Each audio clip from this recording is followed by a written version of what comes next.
You only have to ask a stupid question once. You ask a stupid question, and if you're in a crowd and you ask a stupid question, 80% of the people in the crowd have the same question. They're just too cowardly to ask. But you ask and then someone actually tells you, you never have to ask that question again. You're no longer stupid. What stupid thing am I doing that I could quit doing? That I would quit doing? Because those aren't the same thing, right? Because you know there's stupid things that you're doing that you're just not going to quit doing because you like them. But there might be something on the edge there where you could stop that. If you want to know something about yourself, sit on your bed one night and say to yourself, you got to mean this, like you got to be desperate. This is no game, this. My life is not everything I want it to be, and perhaps it's not everything that I need it to be. And by need, I mean my life is so unbearable that the suffering that's attendant upon that is make me nihilistic, cynical, bitter, resentful, driving the proclivity to see evil everywhere except within my own heart. Like, these are problems, man. And you ask yourself, you sit on the bed and say, okay, man, I'm ready to learn something. What's one thing I'm doing wrong that I know I'm doing wrong, that I could fix, that I would fix? It's like, you meditate on that, you'll get an answer. And it won't be one you want, but it'll be the necessary one. You know, and it's often something that will point you to small things. Like, that works. You start making those micro improvements, like real micro improvements, real on the ground, actual micro improvements to things you know that are wrong, you'll improve unbelievably rapidly. The great people I know are brutally truthful to themselves and other people, and they have insanely adventurous lives. Get rid of everything you say that you only say to impress other people, and just see if you can say what you believe to be true. That's an adventure. That's the thing about the truth, you know?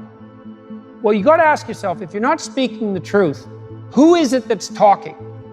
If you're saying something that you do not believe to be true, it's not you talking.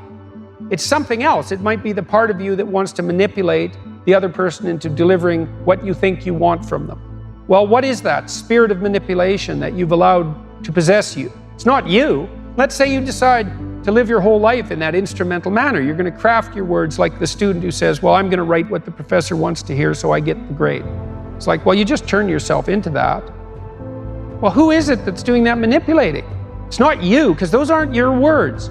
So even if you get the grade, it's not you that got the grade. It's the false you. It's the manipulative you.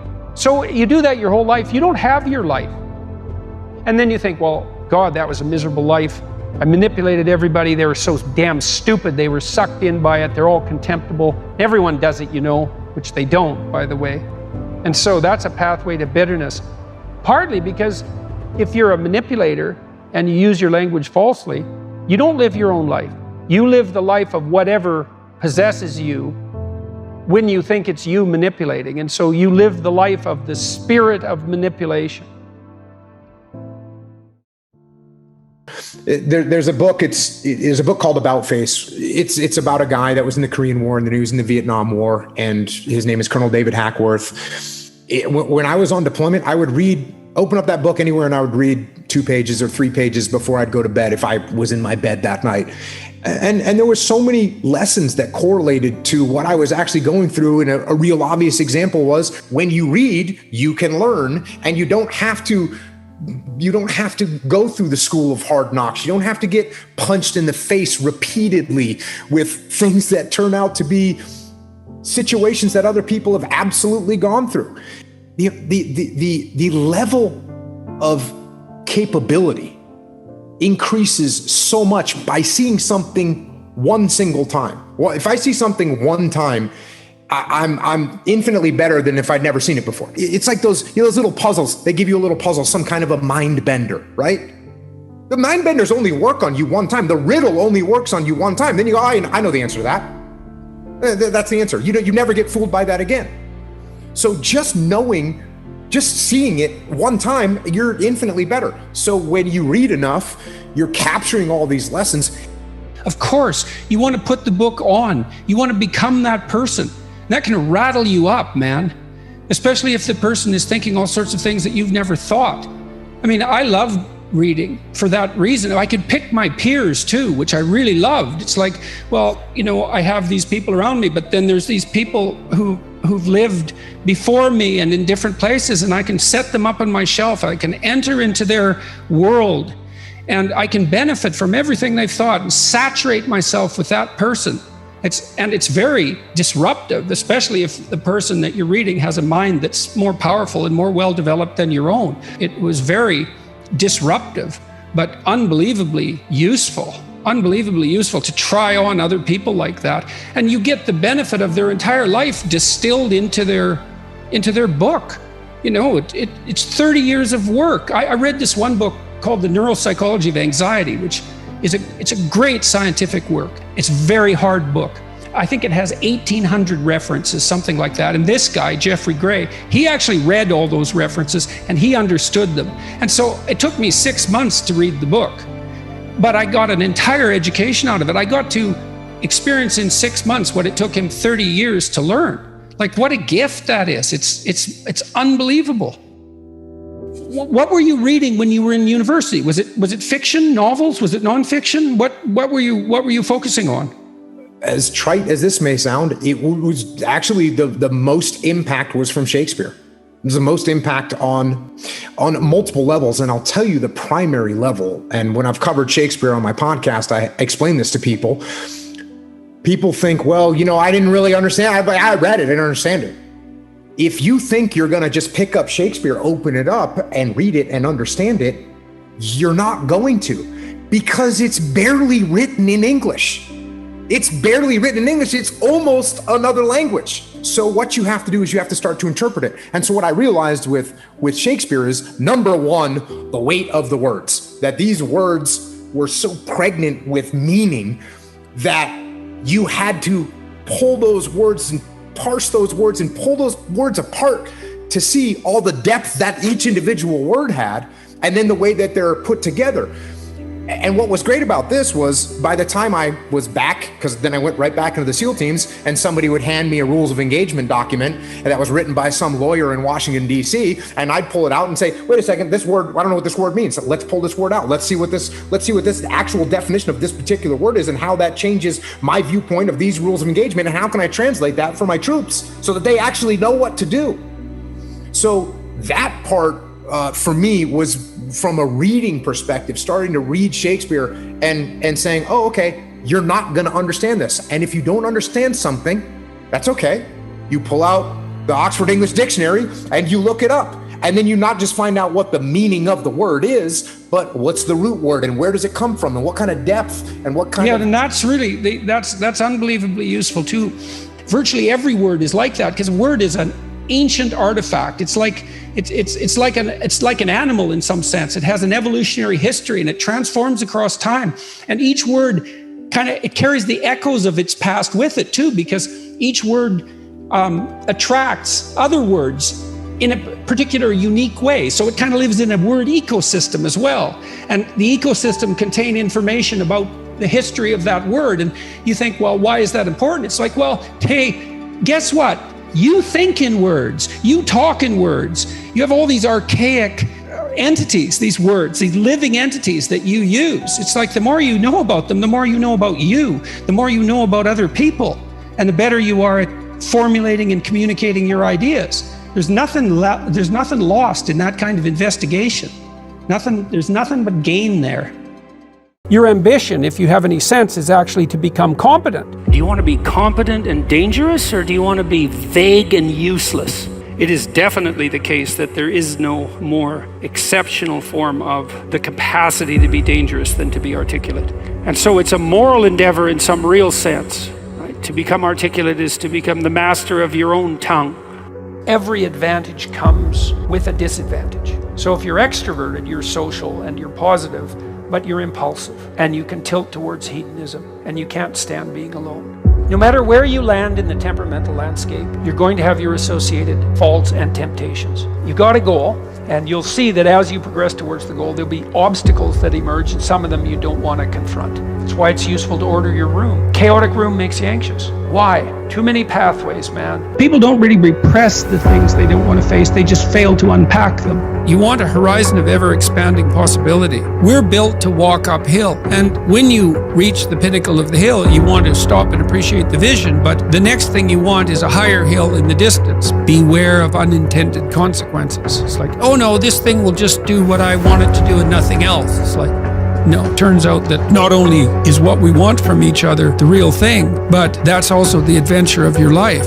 And so if you aren't truthful, and that means, unfortunately, especially at the beginning, when you start to be truthful, it means deeply coming to terms with your inadequacies in humility. So it's very painful. Without that, you don't have the adventure of your life. You have the role that you've acquiesced to, and that'll take all the meaning out of your life. It's good for you to go take your place in the world. Have some ambition, have a vision, have a goal, have a strategy. Try to be a good person, not because it's your duty precisely, because that's the proper way to live. You sit on the bed and say, okay, man, I'm ready to learn something. What's one thing I'm doing wrong, that I know I'm doing wrong, that I could fix? You meditate on that, you'll get an answer. You grow in proportion to the weight you take on voluntarily. And it's also true that we have no idea what the upper limit to that is.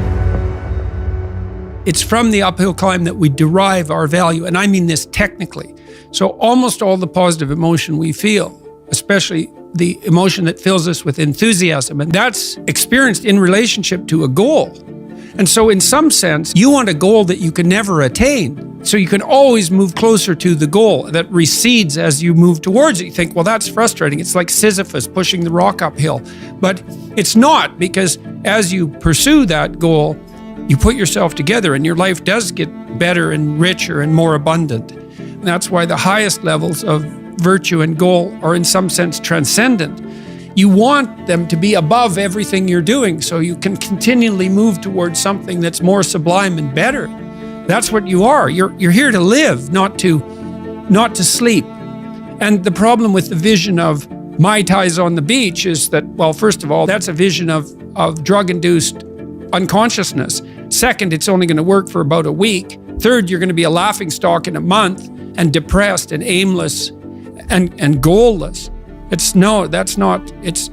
You want a horizon of ever-expanding possibility. And so it does happen to people because they've staked their soul on the attainment of an instrumental goal. And it can be a pretty high-order goal, but then you think, now I'm there, now what? Well, the answer can't be, well, I'm going to live in the lap of luxury and never have to leave the face. What do you want to be, a giant infant with a gold bottle? You never have to do anything but lay in your back and suck? It's like, you see the problem with that as a conceptualization. It's no, you want to be like an active warrior moving uphill with your sword in hand. And that's dynamic, that's exciting.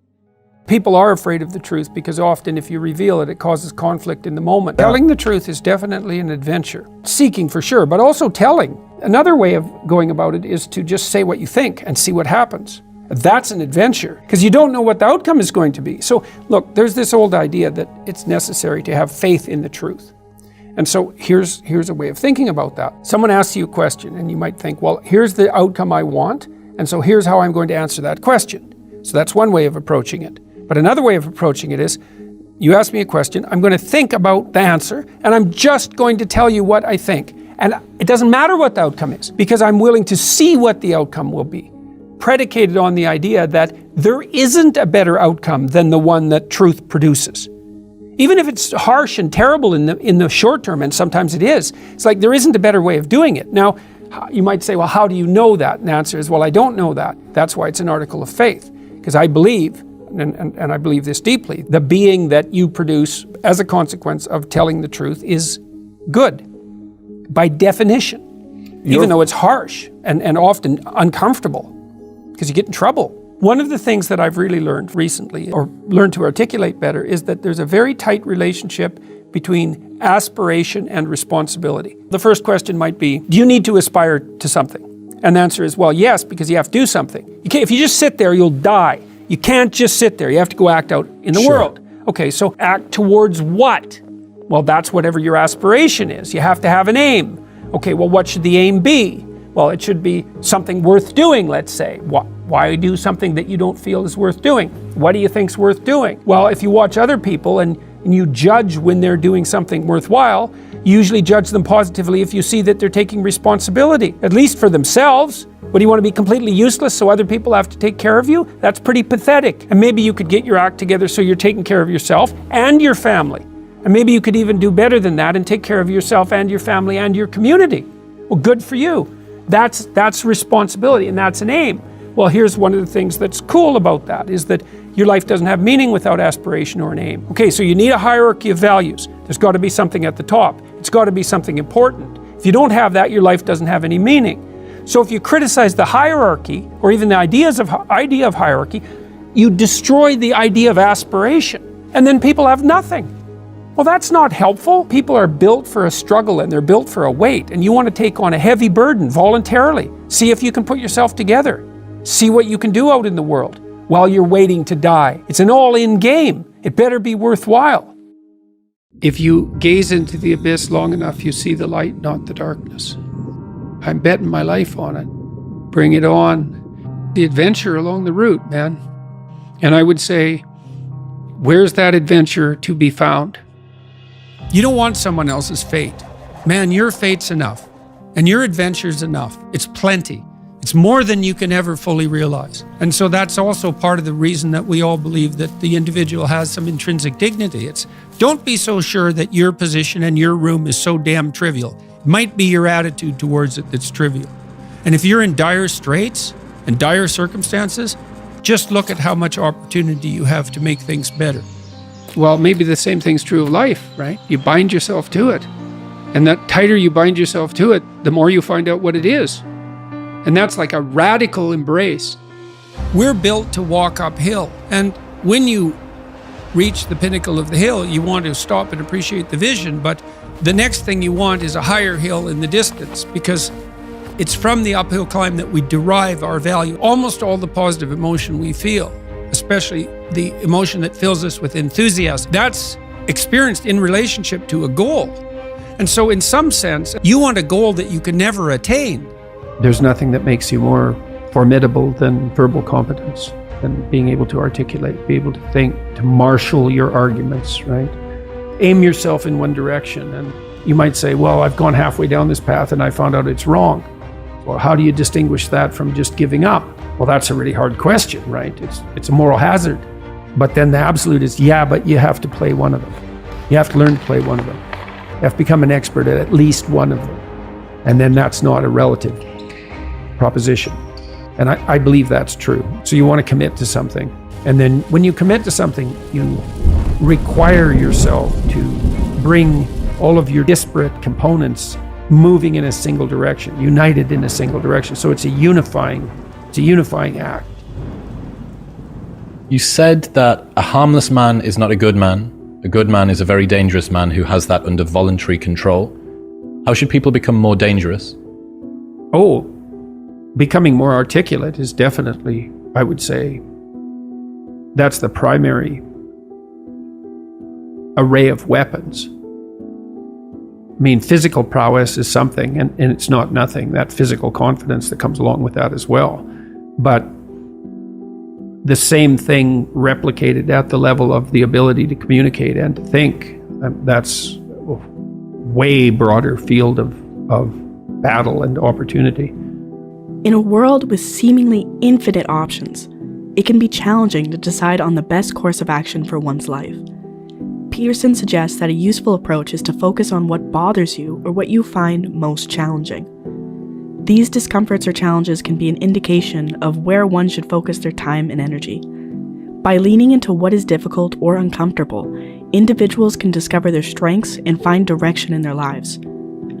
Be honest with yourself about your interests, abilities, and limitations, and pursue the path that aligns most closely with your values and passions. There's a lot of things you could be bothered by. Like a million things, man. But some things grip you. They bug you, and they might make you resentful and bitter because they bug you so much. Like, they're your things, man. They've got you. So then I look for a question that I would like the answer to. I would really like the answer to it, so I don't assume I already have the answer. because I would actually really like to have the answer.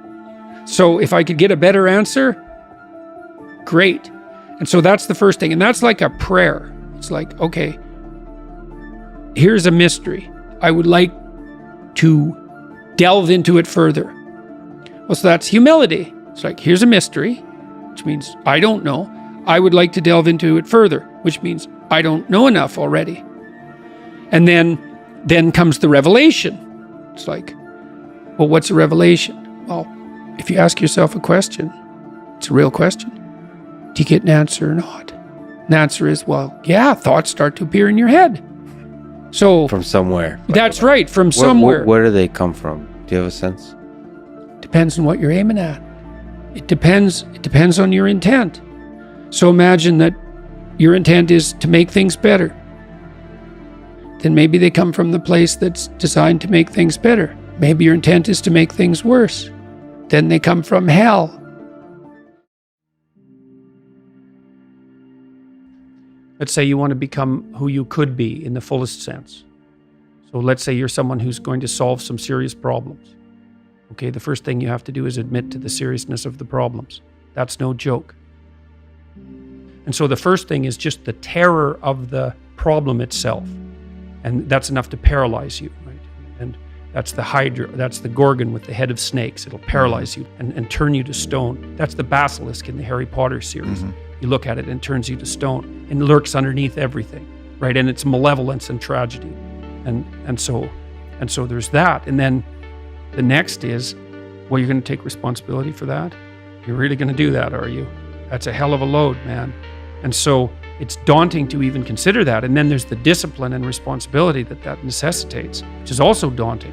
It's like, oh my God, the problem's that serious. I'm really going to have to get my act together in order to not contribute to it, much less solve it.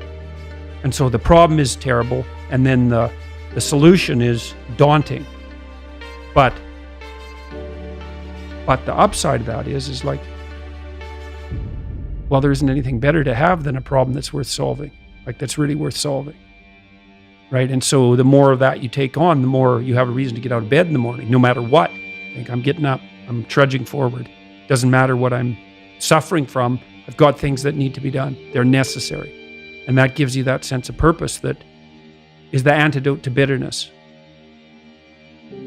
Okay, well, let's say you want your life to be meaningful. It's like, okay, then what you do matters.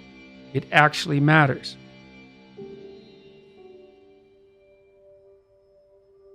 So that's an interesting thing. Well, so let's say you go over your past with a fine-tooth comb and you decide you're going to take responsibility for everything that you did that was wrong and everything that you failed to do that you could have done that was right. It's like, does that change the world? It's like, depends on how thoroughly you do it.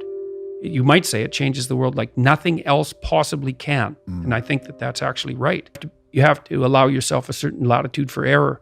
And that's a useful thing to know too. One of the things I tell people when they're trying to develop a vision for their life or an implementable plan is make a bad plan.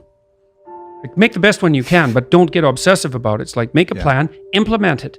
You'll figure out when you implement it why it's stupid. Exactly. And then you can fix it a little bit. Compare yourself to who you were yesterday and not to who someone else is today.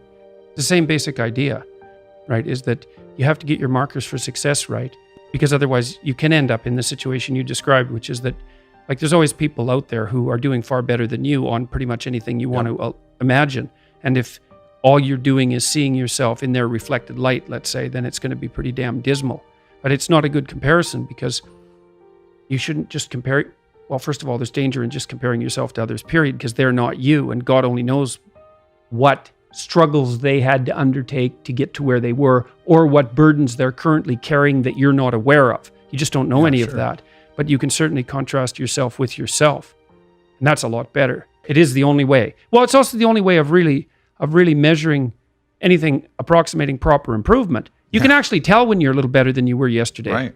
So, and you can actually do that. That's another thing that's so interesting about it, is that you can actually make yourself a little better in some way, pretty much, well, I don't know if it's at every moment, but you can certainly do it every day. It's funny. I mean, you know, obviously, if you have a problem and you think about it, you can think up a solution. And it's not obvious how you do that. You know, I mean, it's not like you know how you're manipulating your neurons or something. it happens of its own accord in some sense, like you can participate in it, I guess, and you can interfere with it, and it seems to take a certain amount of willpower, but it still all happens mysteriously behind the scenes. One of the things that I've been there's lots of different ways to interpret the world, and you can maybe even make a case that there's an endless number of ways to interpret the world. And the problem with that is that it kind of disorients you in terms of what you should be doing. But just because there's a very large number of ways to interpret the world doesn't mean there's a very large number of productive, meaningful, and sustainable ways to interpret the world. And one of the things you do have to do is figure out how you can conduct yourself today so that you don't upset the apple cart in a week or a month or a year. And so, what you do in some sense psychologically is you admit to yourself that your current frame of reference is faulty. Mm-hmm. And then you start opening the door to a different kind of thinking, which is more creative thinking. It's more lateral thinking. Saying, well, I'm wrong, but that's not necessarily a problem because I could be right if I thought some other way. Well, that's great. Often it works. Yeah. And there's almost no end to the utility of trying to figure out which ways that you're wrong. Yeah. Because there's lots of them. And every time you discover one, then you don't have to be quite so wrong anymore. That's a really good deal. Yeah. What's your time worth? You're a university student. Well, it's certainly worth minimum wage, because obviously, but it's worth way more than that, because if you spend a productive hour when you're 20, then you gain the benefits of that hour for the rest of your life. So there's the compounding effect of time spent when we were young. So I say, well, let's assume your time's worth $50 an hour, which I think is an underestimate, but whatever, let's call it 50. We can call it 25, but we'll call it 50. If that's $2,000 a week you're wasting. It's $100,000 a year. It's like, how much better would your life be if you weren't wasting $100,000 a year? The Da Vinci Code, everyone liked that. It sold a lot. And it was full of little mysteries, and it was full of hints that there was more to the world than you think, and which is definitely true. And that, there was a way of getting access to that knowledge and that it would really be worthwhile. And people like that, they like that idea. And the reason for that is because it's true. Learn to write. I'm dead serious. I'm dead serious about that. Because writing is formalized thinking. And so the way you write is, first of all, you need a problem. Because why write if you don't have a problem? So this is good advice if you're just writing an essay, by the way, for your classes. It's like, pick a bloody problem that you want to write about, because otherwise it's false right from the start. It's up to you to engage with the material until you find something that grips you, that you desire to investigate. Okay, so you need a problem. Well, the next thing you need to do is, you need to have something to say about the problem. Well, so, reading. Reading is really good for that. Read as much as you can, get your hands on that addresses the problem. Okay, so now you know a bunch of things, or at least provisionally know them. You at least have access to them. Well, now you start sorting through it. It's like, okay, well, maybe I need to summarize what I've learned, and then I need to iron out the contradictions between what I've learned, and I need to elegantly formulate that, and I need to get my word choice right, and my phrase choice right, and my sentence choice right, and I need to organize the sentences into proper paragraphs, and the paragraphs into proper sequence so that I have a coherent argument. And at the same time, what you're doing is you're integrating your own personality at the highest and most abstract level of organization, and you're sharpening your tools, and you're putting yourself straight because you're learning to think. You learn to do that by writing. Many, many years, you hone your words. They're the most powerful thing about you, bar none. If you are an effective writer and speaker and communicator, you have all the authority and competence that there is. And so you're at university. Maybe you're taking a humanities degree. Well, what's the humanities degree for? It's to teach you how to think. You learn to think by writing. Now there's more to read, to speak, and all of that, but the best thing you can do is read and write every day, a couple of hours every day. Write about things you find important, and see if you can discover what you believe to be true. And that'll build you a foundation. And it's unbelievably practical. Like if you look at people who are phenomenally successful across life, there's various reasons, but one of them is that they're unbelievably good at articulating what they're aiming at and strategizing and negotiating and enticing people with a vision forward. It's like, get your words together, man. That makes you unstoppable. And that's the core of the humanities, that idea. Just get your words together. Make yourself an articulate creature, and then you're deadly in the best possible way. So, and take that seriously. The best thing you can do is teach people to write, because there's no difference between that and thinking. And one of the things that just blows me away about universities is that no one ever tells students why they should write something. It's like, well, you have to do this assignment. Well, why are you writing? Well, you need the grade. It's like, no, you need to learn to think. Because thinking makes you act effectively in the world. Thinking makes you win the battles you undertake. And those could be battles for good things. If you can think and speak and write, you are absolutely deadly. Nothing can get in your way. So that's why you learn to write. It's like, and I can't believe that people aren't just told that. It's like, it's the most powerful weapon you could possibly provide someone with. And I know lots of people who've been staggeringly successful and watched them throughout my life. I mean, those people, you don't want to have an argument with them. They'll just slash you into pieces. And not in a malevolent way. It's like, if you're going to make your point and they're going to make their point, you better have your points organized, because otherwise you are going to look like and be an absolute idiot. You are not going to get anywhere.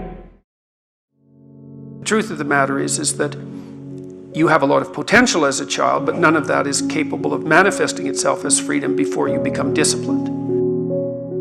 And discipline is a matter of the imposition of order, and the order is necessary, especially for people who are hopeless and nihilistic. And what does it mean? Well, it doesn't mean, geez, I hate getting up at 8 o'clock in the morning to get ready for work. That just means that you're not very disciplined, or maybe that it might mean something deeper. But I'd start with lack of discipline before, rearranging your whole life.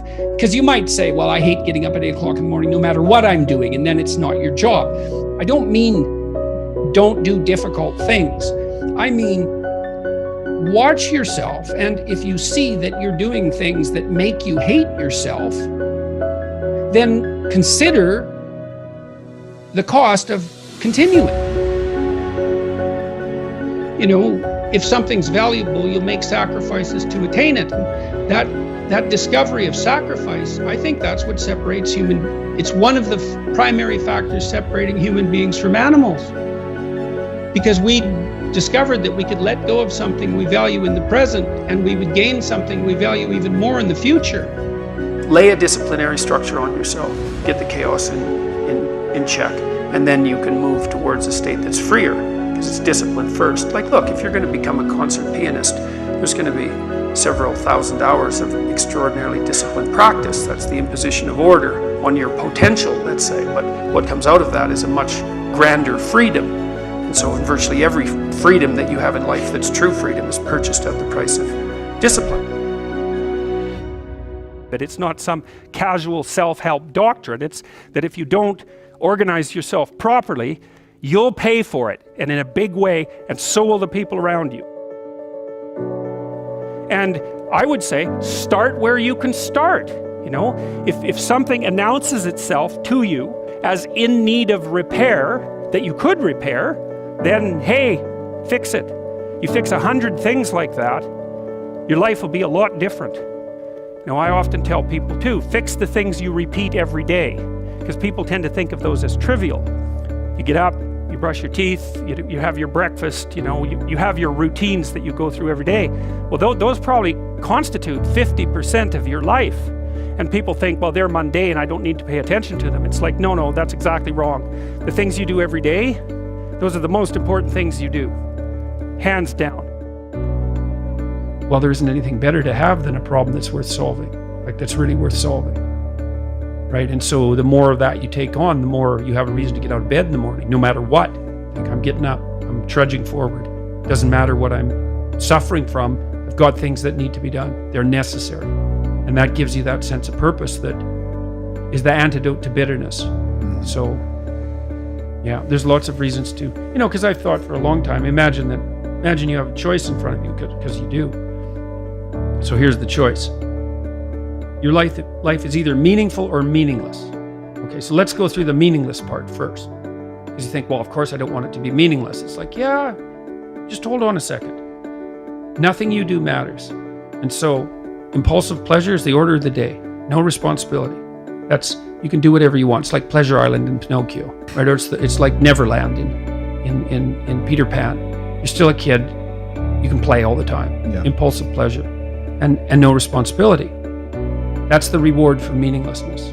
Well, but then the other side is, okay, well, let's say you want your life to be meaningful. It's like, okay, then what you do matters. It actually matters, right? Make a mistake, hurts you, hurts your family, hurts the world in a deeper way than you think. And you have to be awake to that. And then you have to take it on yourself. So you're at a particular stage right now, and that stage would involve a particular worldview and the behaviors that go along with that. So the perceptions and behaviors. But it's not enough because you haven't mastered the whole world and you're making mistakes all the time. And then there's other neurological mechanisms so maybe that's a more left hemisphere phenomenon, the instantiation of that identity. Then there's right hemisphere mechanisms that are tracking your errors and keeping track of them. And the errors are an indication that your theory is incomplete. So the errors accumulate and the information around the errors accumulate, and another identity starts to become formulated, and it solves all the problems your previous identity did, but also some additional ones. When you have an aha moment like that, it's the manifestation of that next identity that's making itself known. It's because it's being built from the bottom up.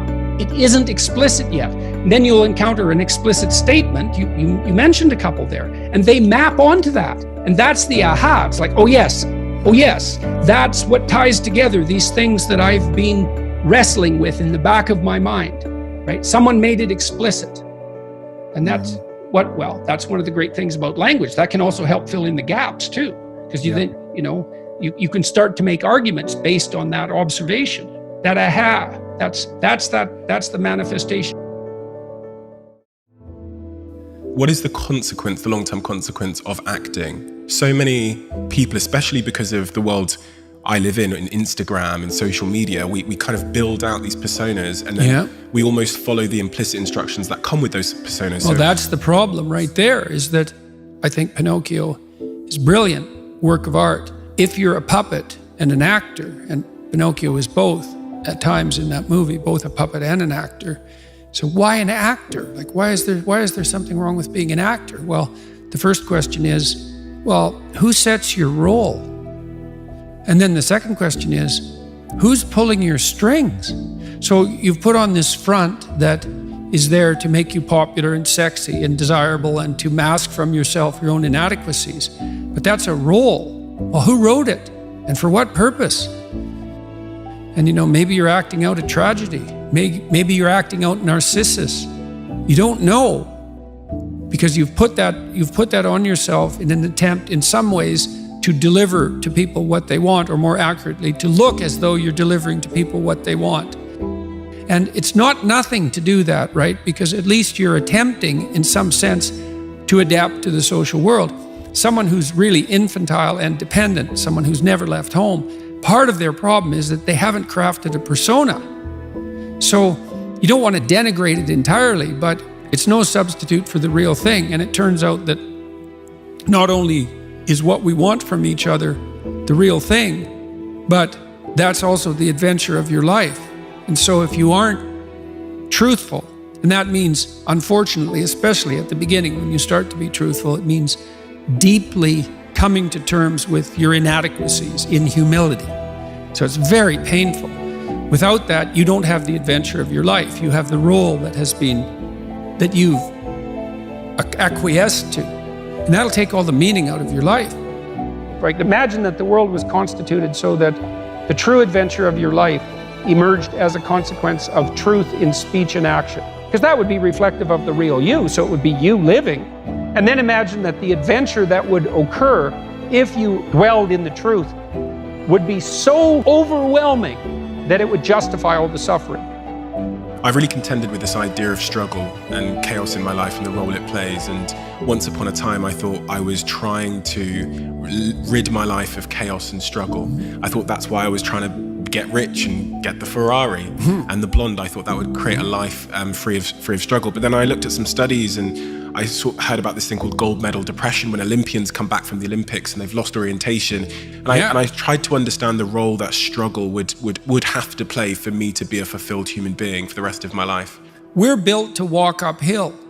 And when you reach the pinnacle of the hill, you want to stop and appreciate the vision. But the next thing you want is a higher hill in the distance, because it's the uphill climb that it's from the uphill climb that we derive our value. And I mean this technically.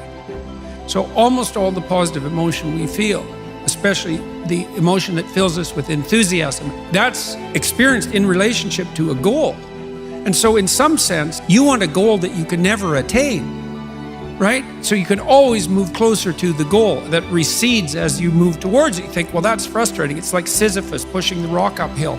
But it's not, because as you pursue that goal, you put yourself together and your life does get better and richer and more abundant. And that's why the highest levels of virtue and goal are in some sense transcendent. You want them to be above everything you're doing so you can continually move towards something that's more sublime and better. That's what you are. You're here to live, not to sleep.